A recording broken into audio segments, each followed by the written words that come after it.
Welcome to another episode of Discovering the Book of Mormon through Science and Exploration.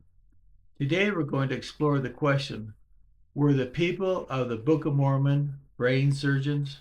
During the American Civil War, over 3 decades after the Book of Mormon was published, the Civil War doctors who performed skull surgeries experienced a mortality rate between 46 and 56%. Half their patients died.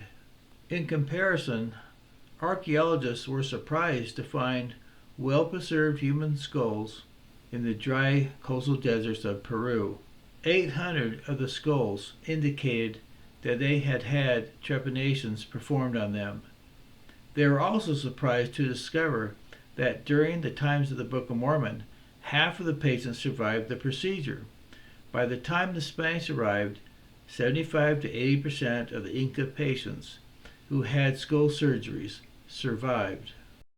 As reported in the Journal of World Neurosurgery, quote, there are still many unknowns about the procedure and the individuals on whom trepanations was performed, but the outcomes during the Civil War were dismal compared to Inca times.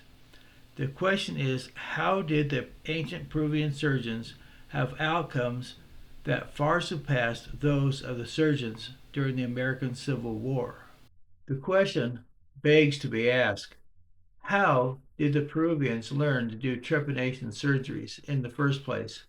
And how did they learn to do so proficiently? Seriously, no one wakes up one day from being a hunter-gatherer and decides to become a neurosurgeon. How did the Peruvians learn how to do these surgeries? Who taught them? The Book of Mormon provides two plausible answers for solving this interesting puzzle. The first answer is another possible proof that the fair-skinned Peruvians originated in the land of Jerusalem, as indicated in the Book of Mormon. The prevailing culture in Palestine when the Book of Mormon people migrated to the New World from the land of Jerusalem was Greek. The Greeks were the masters of the Eastern Mediterranean in 600 BC and shared their technology with their allies, as reported by Novo Scriptorium. Quote, cranial surgery in Greece predates Hippocrates by many centuries. The oldest skeletal evidence of trepanation discovered to date was in Crete, 2200 to 1720 BC. Trepanated skulls belong to different periods have also been unearthed in Delphi, 1700 to 1750 BC, Crete, 8th century BC, Abdera, 7th century BC, and many other regions, indicating a wide geographical as well as a prolonged chronological distribution. Cranial trepanation was performed at the beginning of the 5th century BC in the Greek colony at Sicily. End quote. Apparently, the Greeks shared their knowledge of cranial surgery with the Israelites. Evidence of trepanation surgery in ancient Israel was recently discovered in Israel. The skull dated back to approximately 1500 BC.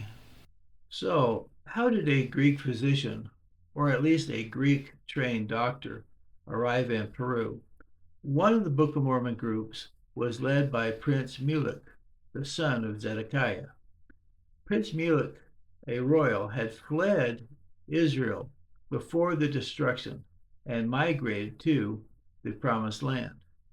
As a royal prince, Mulek would have had his own court officials, certainly his own personal physician.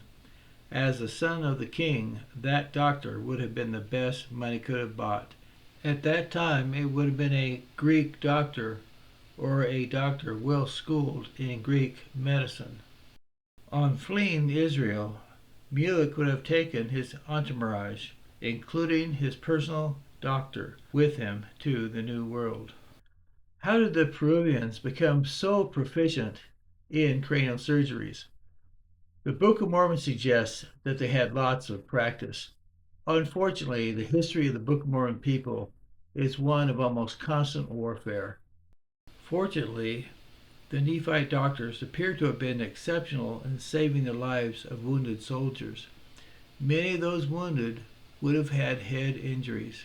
Take, for example, the 2,066 Ammonite stripling warriors, who were all wounded, yet none of them expired because of the goodness of God and the immediate battlefield treatment they received from their physicians. Their commander, Helaman, recounted, "And it came to pass that after the Lamanites had fled, I immediately gave orders that my men who had been wounded should be taken from among the dead, and caused that their wounds should be dressed."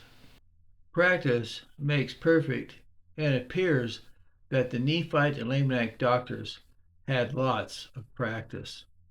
Thus, by the time the Spanish arrived in Peru, the Peruvians were master cranial surgeons, with a survival rate between 75 and 83%. Discover more about the Book of Mormon by subscribing to this channel. You can also visit our website, christinperu.com, where you can learn about our annual Book of Mormon tours to Peru. I will be your guide. Thank you.